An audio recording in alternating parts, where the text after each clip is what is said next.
I never imagined betrayal could wear lipstick and smell faintly of roses, but there she was, standing in the center of the cafe like a vision pulled from a memory I didn't want to revisit. Sophie Grant, my best friend since I was old enough to hold a secret, looked me in the eye and said, with a sweetness that curdled in my stomach, "I've told everyone your secret, and you're not welcome at the party." Then she smiled, not a smirk, not a sneer, but the kind of smile you'd give a stranger you pitied. The world seemed to tilt, sound drained away, and all I could see was her mouth forming words that would stain me long after this moment ended. I felt the heat rush to my face, not from shame, not yet, but from the sudden awareness that every conversation in the cafe had gone silent. Sophie had a way of commanding a room without raising her voice. I searched her eyes for the malice I thought I would find, but what I saw instead startled me, something flickering just behind the confidence, as if part of her desperately wanted me to hear more than the venom in her voice. It wasn't enough to make me forgive her, not yet, but it planted a splinter of confusion in the raw wound she'd just opened. My first instinct was to run, to escape the heavy stares of the strangers now quietly measuring me against whatever picture Sophie had painted in their minds. But I stayed rooted to the spot, my fingers tightening around the coffee cup, until I could hear it strain under the pressure. The air between us was thick, charged with years of shared history, moments of laughter, and whispers in the dark when we were young and believed in the permanence of friendship. Sophie knew the weight of my secret, and now she had set it loose like an arrow in a crowded room, not caring, or maybe caring too much, where it landed. I swallowed hard, forcing my voice into something steadier than I felt. Why? The question was too small, too fragile for the moment, but it was all I could manage. Sophie tilted her head slightly, her expression almost indulgent, as if I were a child asking about a rule I'd broken without understanding the reason. "You'll see," she said softly, and the calmness of it was more terrifying than if she had screamed. She picked up her purse, turned her back on me, and walked out, leaving the faint trace of her perfume in her wake, a scent I had once associated with safety, but now burned in my lungs. I sat back, my heart pounding in uneven bursts, wondering how many people she had told. Had it spread beyond our circle of friends already? Was it the kind of secret that could be contained? Or had Sophie chosen the exact moment when it would ripple outward until it swallowed me whole? My mind played a cruel trick, pulling up her laugh, her voice reading aloud to me in high school, her arm linked through mine on freezing winter nights.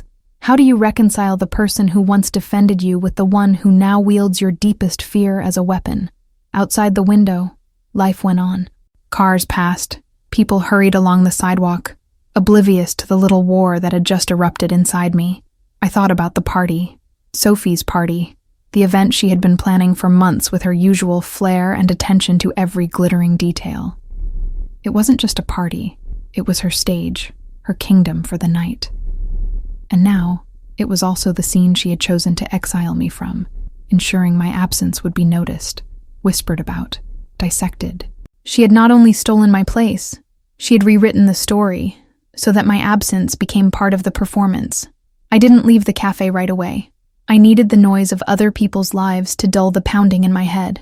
But as I sat there, staring into the cooling coffee, I realized something that made my pulse quicken in a new, dangerous way. Sophie's smile, that last thing she left me with, wasn't just satisfaction. It was a signal. As much as she wanted to humiliate me, part of her wanted me to dig, to find something. The question was, did she want me to discover the truth, or to destroy myself trying? Sophie Grant has been stitched into the fabric of my life for as long as I can remember. We met when we were 7, both clutching our mother's hands on the first day of school, wide-eyed and suspicious of the world. Sophie had this way of speaking, confident, almost rehearsed, even at that age. By the second week, she'd claimed the desk beside mine, and by the end of the year, we had shared secrets in the quiet corners of the playground, swearing we would be forever sisters. It was a promise that felt as real as the blood in our veins. Back then, I didn't know that promises could rot. We grew up in the same small town, the kind of place where news traveled faster than wind, and everyone's business was everyone else's currency. Our houses were 5 streets apart, our lives braided together by bike rides, birthday parties, and lazy summer days lying in the grass, staring at clouds. Sophie always had a way of making things feel cinematic.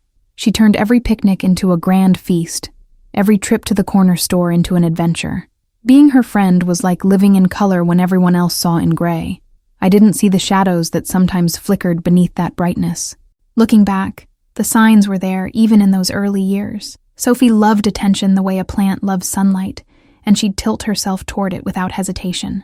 I can remember her telling a story about my clumsy fall from a swing in a way that made everyone laugh, including me, though something in my chest ached. There were other moments too. The time she accidentally told our class I still slept with a nightlight, or when she took credit for a poem I'd written. They were small betrayals then, wrapped in the sweetness of her friendship. I told myself that was just Sophie being Sophie. When Daniel came into the picture, everything changed. He was Sophie's older brother by 3 years, and in our teenage eyes, that made him impossibly cool. Tall, quiet, with an easy smile that seemed to see straight through pretense. He treated me like I was more than Sophie's sidekick. We'd sit on the porch after school, talking about books, music, dreams, things I never shared with anyone else. I think Sophie noticed the way I lit up when Daniel was around, though she never said anything. But I caught her watching us sometimes, an unreadable expression in her eyes. By high school, Sophie's popularity had blossomed into something untouchable. She was the girl everyone wanted to be near, the one teachers adored and boys wrote songs about. I was there too, always in her orbit, benefiting from the glow she gave off. But I also began to see how she curated her image, how every friendship, every compliment, every charitable gesture was part of a larger performance. It wasn't that she was insincere. Sophie genuinely enjoyed the applause, but she feared, more than anything, the silence that came when no one was watching. Still, for all the little cracks in our friendship, she was my anchor. We went through breakups, family fights, late-night tears, and she was the one I called at 2 a.m., the one who'd crawl through my bedroom window with a blanket and a bag of snacks. She could be cutting, even cruel in fleeting moments, but she could also be fiercely protective, ready to throw herself between me and anything that threatened to hurt me. That duality was part of her magic.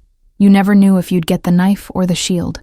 I think that's why her words in the cafe hit so hard. They weren't just a betrayal. They were a rewriting of our history. Sophie wasn't a stranger using a rumor to wound me. She was the person who had been there through every vulnerable chapter of my life. And if she could turn on me with that kind of precision, it meant she had been storing the blade for years, waiting for the exact moment to twist it. I just didn't understand yet why this was the moment she chose. There are things you lock away so deeply inside yourself that you start to forget their weight, until someone rips the door open, and all the air rushes out of you. My secret was like that, dormant for years, sleeping in the quiet corners of my mind, only surfacing in the moments between dreams and waking. It wasn't just an embarrassing story or a personal failure. It was something that could change the way people saw me, the kind of truth that didn't wash off. Sophie knew about it because she had been there, on the periphery when it happened. She had promised me all those years ago that she would never tell a soul. It started on a night thick with rain, the kind that made the streets shine like wet glass and turned the air heavy enough to press against your skin. I was 17, full of restless energy and the kind of naive courage that comes from thinking the worst can't happen to you. Daniel had been the one to call me that evening, his voice urgent but calm, telling me he needed my help. I didn't ask questions. When it came to Daniel, I never did.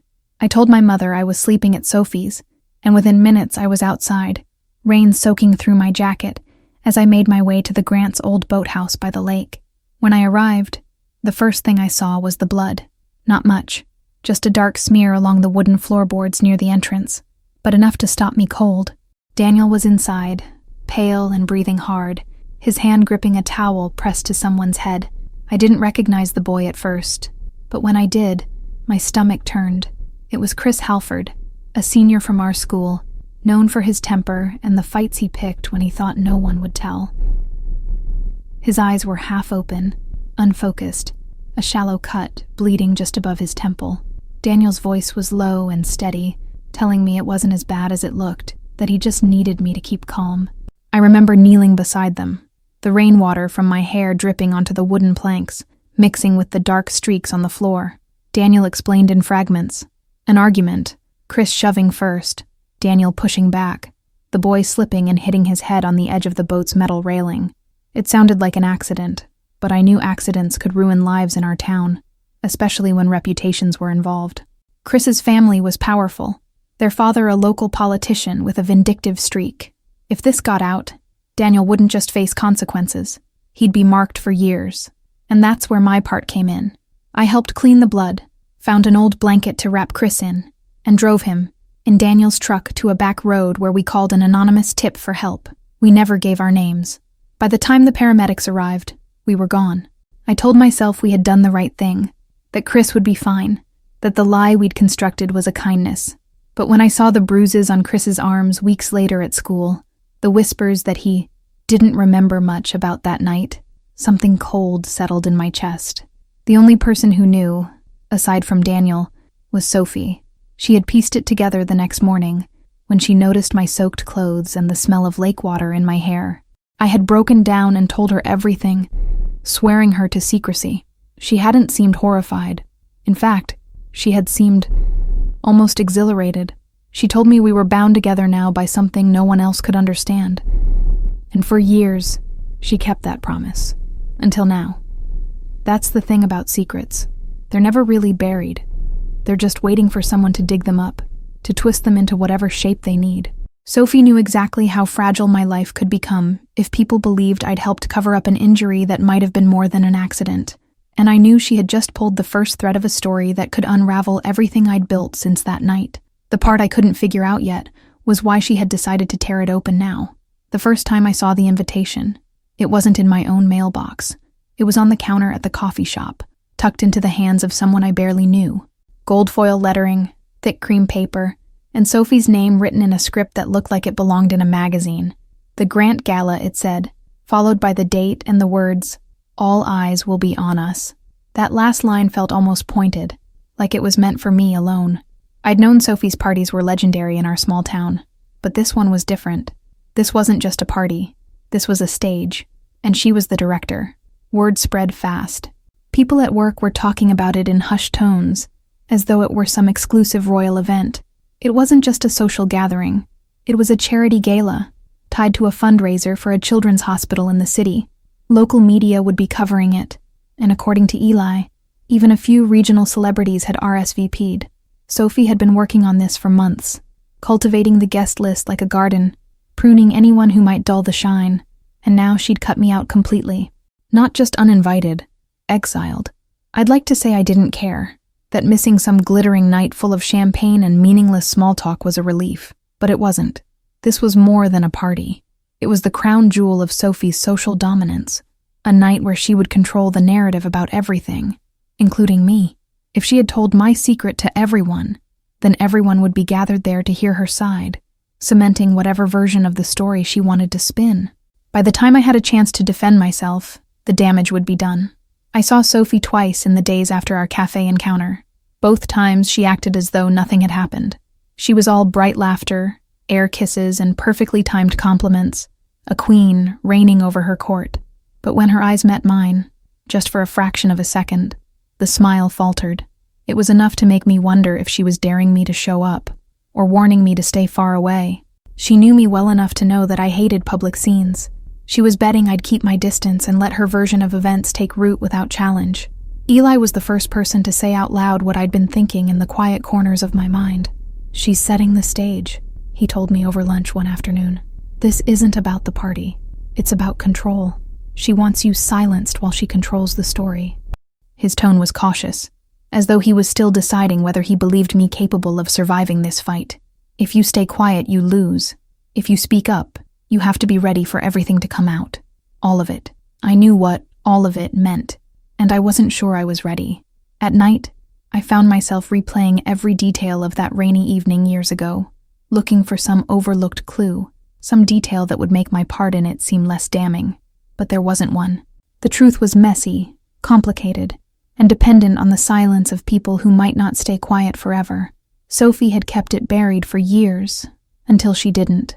And now she was about to turn my worst night into a dinner table story for dozens of guests, each of them adding their own seasoning until it became something unrecognizable.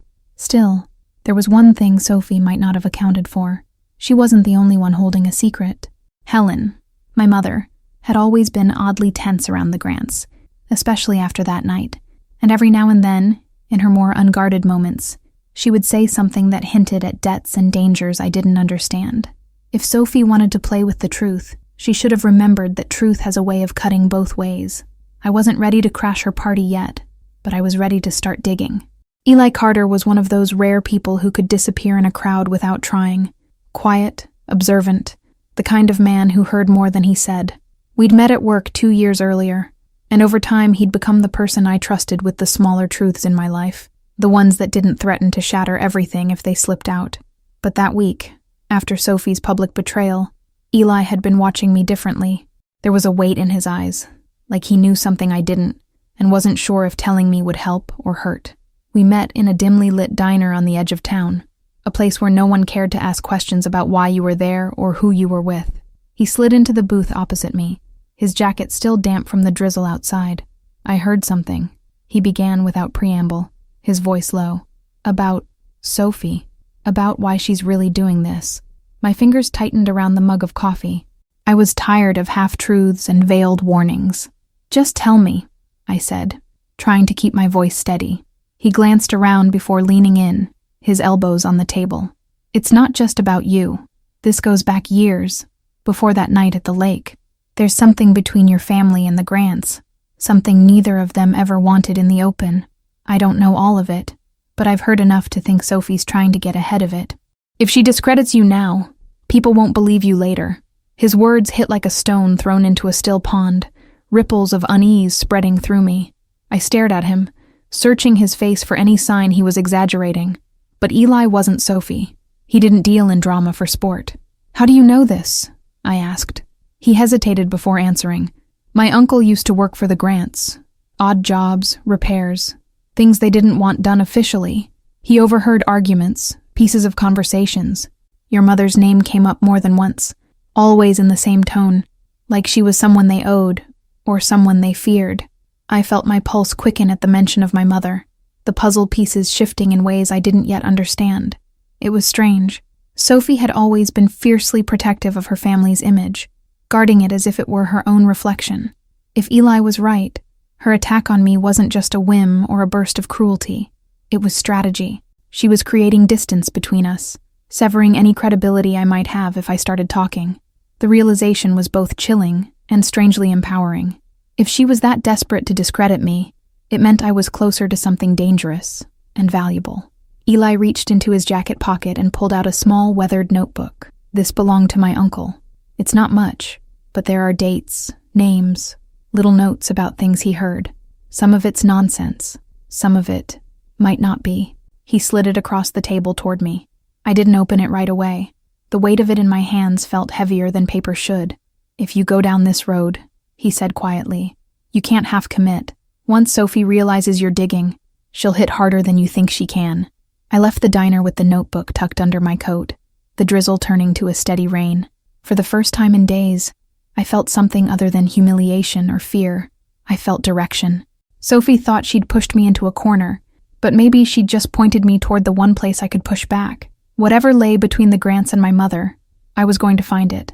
And when I did, I wasn't sure if I wanted the truth for revenge or for survival. My mother had always been a woman of precise boundaries. Helen Evans could love you fiercely while keeping entire continents of her life walled off. There were questions you didn't ask.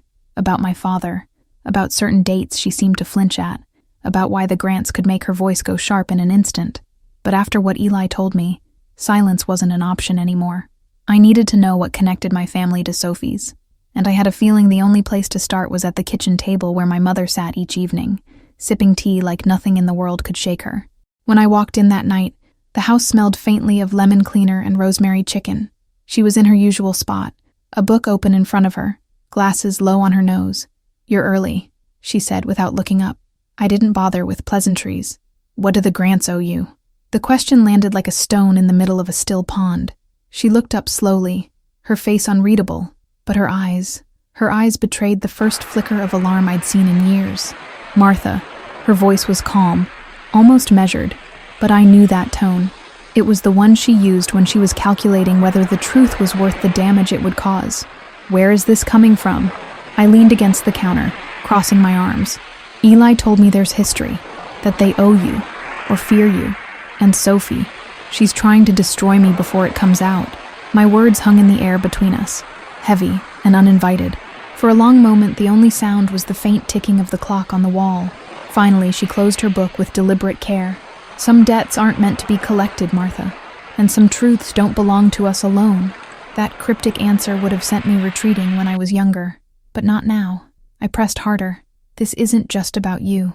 Sophie is using something from the past to ruin me. Whatever happened, whatever you know, I need it. Her lips thinned, and she reached for her tea, taking a long sip, before setting the cup down with quiet precision. You think Sophie is the threat, she said finally, but she's only part of the storm. The night you think you remember, the one with Daniel and that boy, it wasn't the first time our family's lives tangled in dangerous ways. Her gaze locked onto mine, and there was something almost pleading in it. If you keep pulling at this, you won't like what you find, and once you know, you can't unknow it. My pulse thudded in my ears, but I didn't look away. Then tell me anyway. She didn't. Not that night. She stood, gathered her things, and walked out of the kitchen with the quiet dignity she always carried, leaving me in the glow of the overhead light, staring at the empty doorway. It wasn't a refusal, not entirely. It was an acknowledgement that she'd heard my demand, but she was choosing to give me the truth on her own terms. The problem was I didn't have the luxury of waiting. Every day Sophie's story spread further, and my silence was turning her lie into a fact. The night after my mother's half-confession, I couldn't sleep. I lay in bed, staring at the ceiling, the shadows of the streetlight outside crawling across my walls.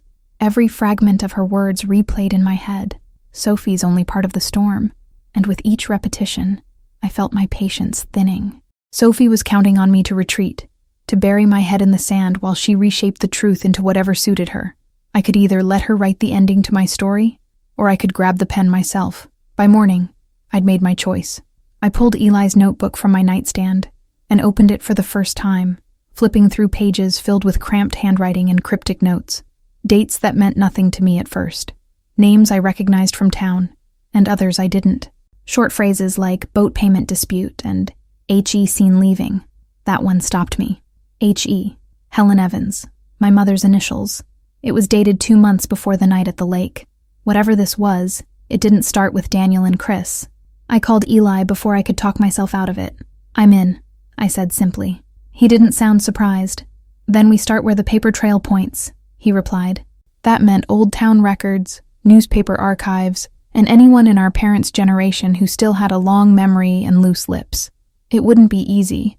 In a place like ours, gossip was currency, and no one spent it without knowing what they'd get in return.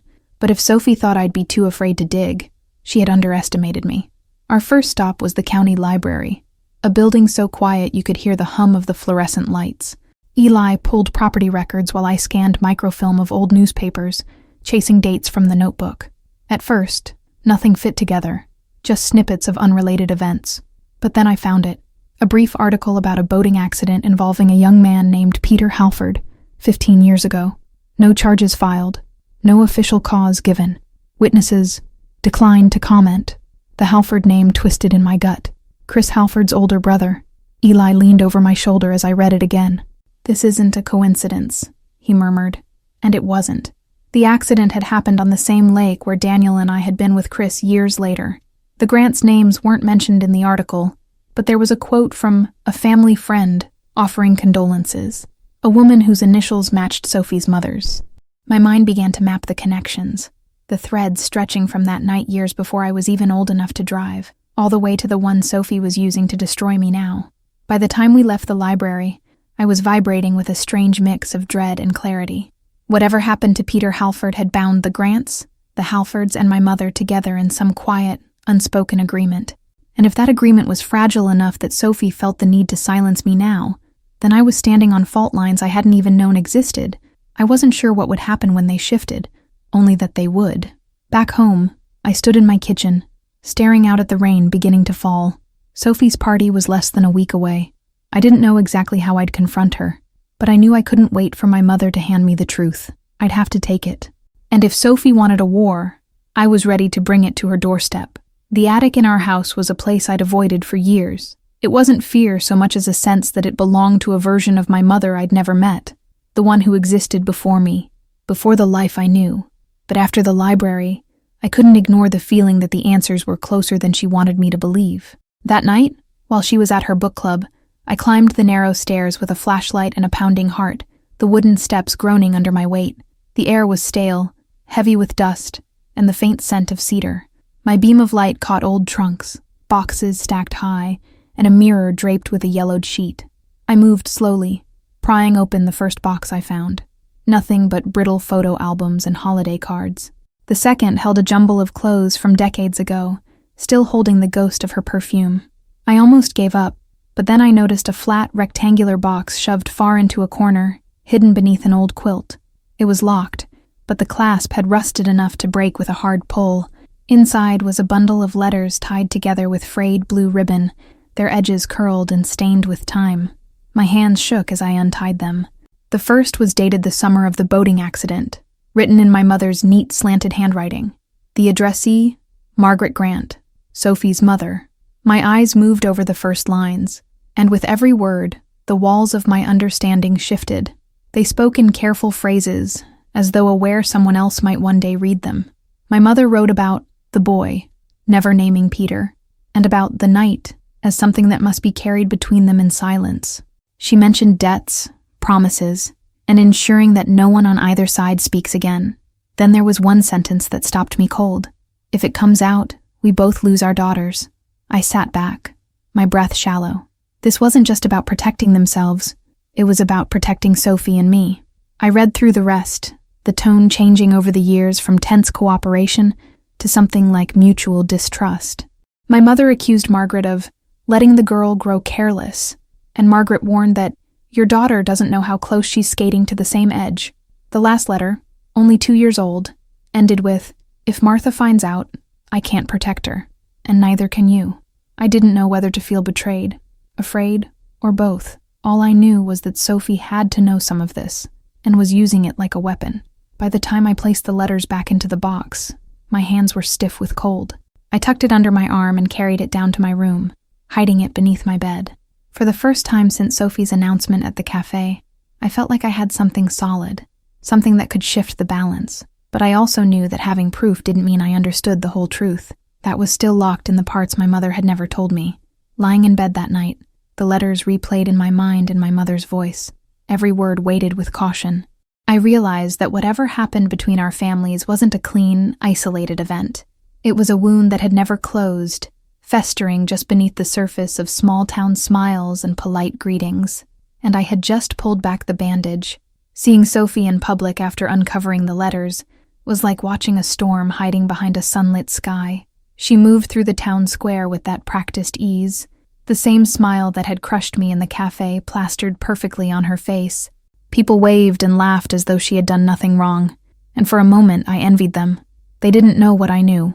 They didn't see the cracks in her composure, the tiny tremor in her hand as she lifted her coffee cup. But I did, and it told me that Sophie was just as human and just as frightened as I had always been. I followed her from a distance, careful not to reveal my presence. Each interaction she had with others seemed rehearsed, controlled, like a performance in a play where the stakes were life or ruin. She smiled at old acquaintances, laughed at their jokes, and sprinkled compliments with effortless grace. But her eyes betrayed her. For just a fraction of a second, they darted toward mine, searching, calculating. It was as though she knew I'd begun piecing together the past and was trying to figure out how far I had come. I began talking to people from our shared past, casual conversations that felt like probing wounds. Friends and acquaintances remembered little things, Sophie's subtle manipulations, small slights that never seemed important at the time, moments when she quietly distanced me from social circles or controlled narratives without anyone noticing. Each fragment painted a picture that was simultaneously familiar and terrifying. Sophie was not just clever, she was deliberate. Every action, every word, every laugh had been part of a plan to control how the world saw her and how it would see me. It was strange, realizing that the girl I had once trusted completely was capable of orchestrating such meticulous deception. I remembered the cafe, the smile that had shattered me, and I began to see it differently. That moment hadn't been cruelty alone. It had been desperation. Sophie was acting out of fear as much as malice. Fear of exposure, fear of losing control, fear of a past that could unravel everything she had worked to build. And that fear made her dangerous. Daniel had been right when he warned me to tread carefully. Sophie wasn't someone I could confront recklessly, but observing her now, I also saw vulnerability hidden beneath the mask. There were micro-expressions, tiny hesitations in her speech, a subtle tension in her posture that betrayed her confidence. She was brilliant at disguising it, but no disguise is perfect. Even Sophie had edges where reality cut through, and I planned to find them. I realized that understanding her was a weapon in itself. Knowledge of her fears, her strategies, and her compulsions gave me leverage I had never had before. If I approached her without anger, without panic, but with a clear picture of what I knew and what she feared, I could guide the confrontation rather than be guided. The power of truth, when carefully deployed, could level even the most elaborate of deceptions. That night, I lay in bed, letters hidden beneath my mattress, replaying every detail of the day. Sophie was brilliant at hiding her intentions, but she was not infallible, and I was learning that every empire, no matter how carefully constructed, had weak points. The storm I had been preparing for was no longer hypothetical. It was gathering force, and soon it would sweep us both into a reckoning we could never avoid. I hadn't seen Daniel in years, not since the night at the lake and the careful silence that followed. He had always been a steady presence in my life, someone whose calm could temper my panic. But now, seeing him across the small cafe table, I realized he carried his own weight, shadows of secrets and guilt I hadn't anticipated. His eyes, usually warm, were clouded with worry, as though he'd been waiting for this confrontation for far longer than I had. The familiarity of him clashed violently with the unease in my chest. "Are you okay?" he asked, hesitating, his fingers tracing the rim of his coffee cup. It was a question that carried more than concern. It carried history, and the weight of years spent tiptoeing around truths too dangerous to speak aloud. I nodded, though it was a weak gesture. "I have to face Sophie," I said, my voice steadier than I felt. He sighed, leaning back, his gaze dropping to the table as though measuring how much to reveal. "You need to know what you're up against," he said finally, and I braced myself. Daniel leaned closer, lowering his voice. "The night you think was an accident, the lake, Chris, it's tied to a pattern, Martha. My family, your family, Sophie's family, it's all tangled. And the Grants? They've always been willing to protect themselves at any cost. If you confront her blindly, she won't just humiliate you. She'll use everything she knows, and everything she can find, to make sure you regret it." His words hit me with icy precision. I realized I had been preparing for a duel without fully understanding the battlefield. I swallowed hard, trying to digest his caution. "What do you mean, pattern?" He hesitated, and for a moment, I thought he might be reconsidering whether to tell me. "There have been other incidents before the lake, minor things, accidents, disputes that never reached the authorities, but they formed a chain, a web of influence and silence. Your families have been protecting each other in ways no one outside our circle could guess. Sophie grew up learning how to manipulate that web. She's brilliant at it." The warning sat like lead in my stomach. My mother, Sophie, Daniel, even me, all caught in a network of secrets and unspoken rules that had guided our lives. If any thread was pulled carelessly, it could unravel everything. I understood then why Sophie had chosen this moment to strike. She had learned to anticipate moves, to predict reactions, to control the narrative before anyone else could act. The cafe smile wasn't just cruelty, it was strategy. "Then what should I do?" I asked, almost whispering. He looked at me long and hard, a storm of concern and unspoken memories in his eyes. "You need leverage," he said finally. "Something real, something Sophie can't argue with. You have letters, yes, but you need proof, something she knows you can't ignore. Otherwise, confronting her will make her stronger, not weaker." I felt the weight of that advice settle, realizing the battle ahead wasn't about courage alone. It was about precision, patience, and timing. When we parted, the rain had started outside, tapping against the cafe windows in a rhythmic warning. Daniel's words echoed in my mind. Sophie wasn't just my enemy. She was a strategist who had been preparing her moves long before I even realized the game had begun. And now, armed with letters, knowledge, and an awareness of the web she had woven, I was ready to step onto the board. But every step would have to be calculated. One wrong move, and I would lose far more than the party. The tip came from a note tucked inside one of the letters in my mother's attic bundle. A brief, almost imperceptible line. "The past gathers where the river bends." after sunset. At first, it seemed like a riddle, a relic of secrecy intended to confuse, not guide. But Eli and I had learned to read between the lines. We knew that any cryptic instruction left behind by the generations before us carried more weight than 1,000 warnings. If Sophie had intelligence on me, then the least I owed myself was reconnaissance. We approached the old river bend cautiously, the evening mist curling around our ankles like ghostly fingers. The air was thick with the scent of mud and wet leaves, every rustle in the reeds sending a jolt through me. I carried the letters with me, hidden beneath my coat, their fragile weight a reminder that this meeting could shift the balance of everything. Eli stayed a step behind, silent, alert, his flashlight beam slicing through the fog like a beacon. I couldn't tell if I was more nervous about Sophie or the secrets this meeting might reveal. Then we saw them, figures moving in the half-light, voices low, deliberate, the unmistakable cadence of a plan being executed. Sophie stood in the center, flanked by 2 older women whose faces I recognized from the letters, Margaret Grant, and someone I guessed must have been Helen's confidant from years ago. Their gestures were subtle, almost ritualistic, and I realized instantly this wasn't a casual gathering. It was a meeting of strategy, of secrets colliding in a way I hadn't anticipated. I crouched behind the reeds, holding my breath as the conversation carried over the water. Margaret's voice was sharp, almost triumphant. "She's closer than we thought," she said. Sophie's tone was measured, controlled, but with a hint of tension. "She has the letters, yes, but she doesn't understand the full story. Yet." My mother's voice rang in my ears. "Once you know, you cannot unknow it." It became clear that Sophie and the others had been orchestrating this for years, anticipating every move, even mine. I glanced at Eli, whose eyes were narrow and calculating. "Do we intervene now?" I whispered, heart hammering. He shook his head subtly, shaking out a hand to silence my panic. "No. Watch, learn. Every gesture, every word is a clue." The meeting continued, detailing arrangements, plans for the gala, and vague warnings about keeping her in line. Each phrase was a thread, connecting past to present, strategy to deception. Sophie's confidence wasn't natural. It was constructed, layered with years of anticipation and fear of exposure. Minutes stretched like hours. I felt my stomach twist with a mixture of awe and dread. The women discussed contingencies, what to do if I discovered too much too soon, and how to redirect my discoveries to benefit them. Sophie smiled occasionally, but I saw the tremor in her hands, the subtle tension that betrayed her practiced composure. She was brilliant, yes, but she wasn't infallible. Even the best strategist could slip, and I was beginning to understand where that weakness might lie. By the time the meeting broke, shadows swallowed the figures, leaving only echoes of conversation drifting over the water. I felt both exhilarated and terrified. I had seen the gears of Sophie's plan in motion, had glimpsed the structure of a web I had only begun to unravel.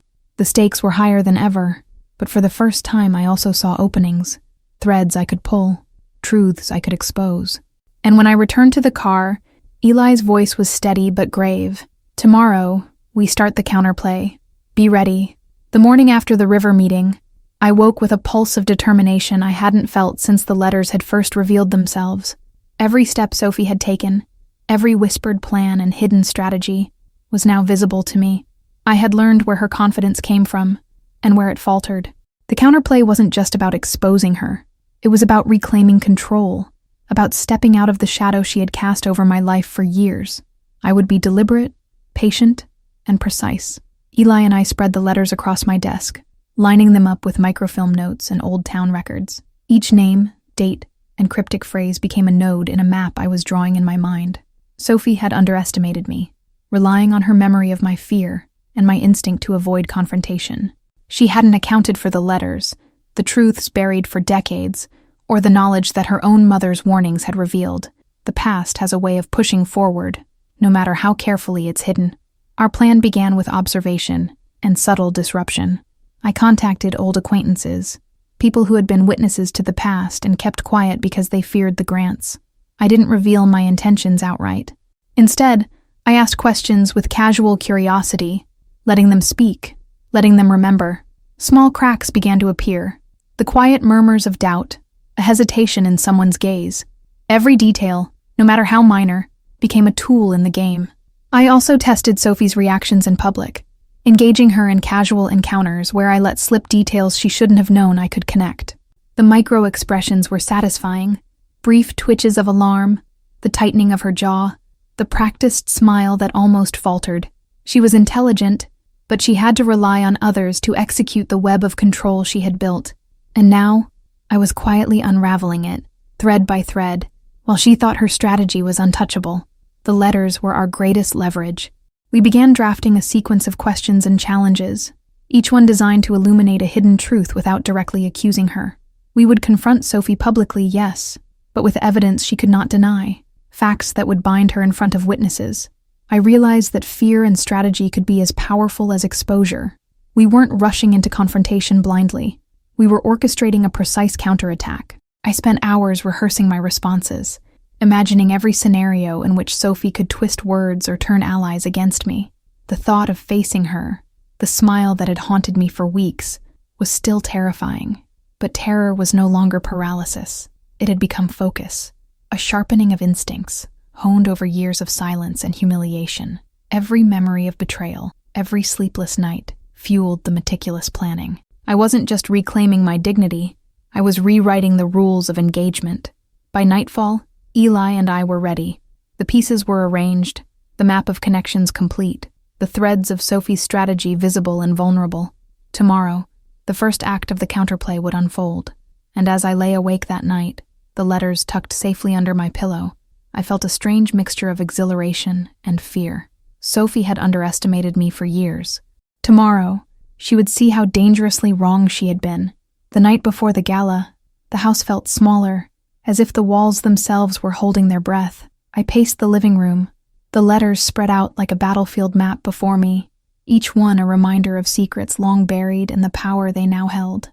The rain outside tapped a steady rhythm against the windows, a cadence that seemed to echo the drumbeat of my nerves. I kept imagining Sophie's smile, how it had once disarmed me, how it could now meet the weight of the truth I carried. Eli had left hours ago, promising to be at my side first thing in the morning. Alone, I couldn't stop replaying the river meeting, the way Sophie's tension betrayed her confidence, the subtle cracks in her armor I had never noticed before. I tried to rest, but sleep refused to come. Every creak of the old house, every sigh of wind outside, sounded like a whisper of warning. I felt the weight of anticipation pressing down on me, a tangible force that made my hands ache with a need for action. I went to the attic, where the letters had first revealed themselves. I touched the paper gently, feeling the indentations of my mother's pen, the faded ink that had carried warnings and confessions across decades. I imagined Margaret Grant reading each word, Sophie learning to manipulate the past through knowledge they had shared in secret. I realized then that the letters were not just evidence. They were a compass pointing me to the truth, a tool that could finally shift the balance in my favor. Every scenario I imagined for the gala was a potential disaster. Sophie could twist words. She could preempt my moves. She could even call in allies I hadn't anticipated. But the more I ran through the possibilities, the more precise my counterplay became. I understood that courage alone would not suffice. Strategy, timing, and the careful placement of evidence were my weapons now. The fear that had once paralyzed me was replaced by a sharp, tense focus that made every detail of the plan feel both crucial and fragile. I thought of my mother and the promises she had made, spoken and unspoken. Helen had protected me for years through silence, and now the burden of revelation rested in my hands. The gravity of that responsibility was suffocating, but also empowering. I understood that this night was about more than a party or Sophie's ego. It was about reclaiming control over my own narrative, about standing in a world that had been orchestrated to humiliate me and refusing to let it define me. I checked the letters one last time, placing them carefully in my bag alongside notes I had taken from town records and Eli's research. Everything had to be perfect. Every phrase, every piece of evidence, every subtle hint of history I had gathered needed to align. Tomorrow, Sophie would not just meet me at the gala, she would meet the truth, and the weight of decades of manipulation would be laid bare. I imagined her surprise, her controlled composure cracking under the pressure of what I now knew. By the time I lay in bed, exhaustion and adrenaline wrestled for dominance. Sleep came in short, fitful bursts, punctuated by dreams of confrontations and whispered secrets. I understood that once the gala began, there would be no turning back. The world Sophie had built, The carefully curated illusions she had used to control perception was about to collide with reality. And when it did, everything, her smile, her power, her confidence, would be tested against the truths she had spent a lifetime concealing. The night of the gala arrived with a hush of anticipation that seemed to settle over the entire town. Chandeliers sparkled, casting fractured light across the polished floors of the grand hall, and a string quartet played beneath the ornate balcony, their melodies weaving a delicate tension into the air. Women in silk gowns and men in crisp tuxedos moved with calculated grace, unaware of the storm gathering in the wings. And at the center of it all, Sophie shone like a carefully crafted jewel, her smile radiant, her eyes glinting with the quiet arrogance of someone who thought they controlled everything. I entered quietly, my bag of letters and notes hidden beneath my coat, heart thudding in rhythm with the subtle percussion of high heels on marble.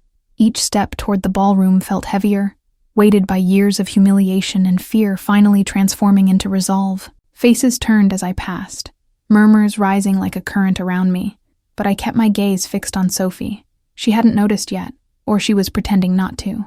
Either way, the first move had to be precise, a gentle probe disguised as casual interaction, a single thread to tug at the web she had so carefully woven. I found her near the balcony, laughing at a joke I didn't hear. The moment our eyes met, her smile faltered almost imperceptibly. She raised a hand in a delicate greeting, but it lacked the ease it usually carried. I took a steadying breath, drawing on every lesson from the past weeks. "Sophie," I said softly, letting the letters remain hidden for now. "There are things you need to see, truths that have been buried too long." Her eyes narrowed ever so slightly, and I realized she understood that the evening had changed before it had even begun. The guests continued their chatter, oblivious to the undercurrent that had shifted between us. Sophie's hand twitched slightly, betraying the tension she masked behind laughter and perfectly poised posture. I moved closer, allowing snippets of evidence to slip casually into conversation, hints of old secrets phrased as offhand remarks, calculated to unsettle without revealing my full hand. Her posture stiffened with every word, and I could feel the control she prided herself on beginning to slip. It was subtle, but enough to mark the first fracture in the facade she had relied on for years. Then came the critical moment. I placed the letters on a nearby table, visible to her without making a show of it. Sophie's eyes flickered to them, the carefully crafted smile vanishing in a heartbeat. Whispers among the guests began, polite curiosity at first, then growing as fragments of the past became apparent. I didn't need to speak loud. The letters carried the weight of decades of hidden truths, and the room responded to them. For the first time, Sophie was exposed, and the power dynamic had shifted palpably, drawing the gaze of everyone she thought she controlled. Her composure cracked, just slightly, but enough. "Martha," she began, her voice a mixture of accusation and fear, but I cut her off, calm, precise. "It's time you understood, Sophie. All of it. The past, the debts, the promises. They're no longer yours to wield." The room's energy shifted, the murmurs swelling as eyes darted between us. Every guest, every whispered speculation, became a witness to the unraveling, and I felt an unfamiliar power coursing through me. This was no longer about humiliation or revenge.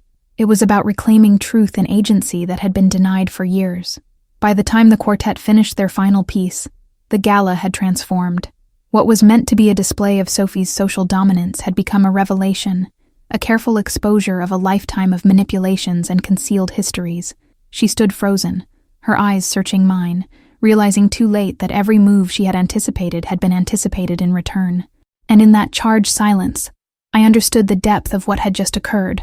The storm was not over, but for the first time, I was standing at its center with control, ready for whatever came next.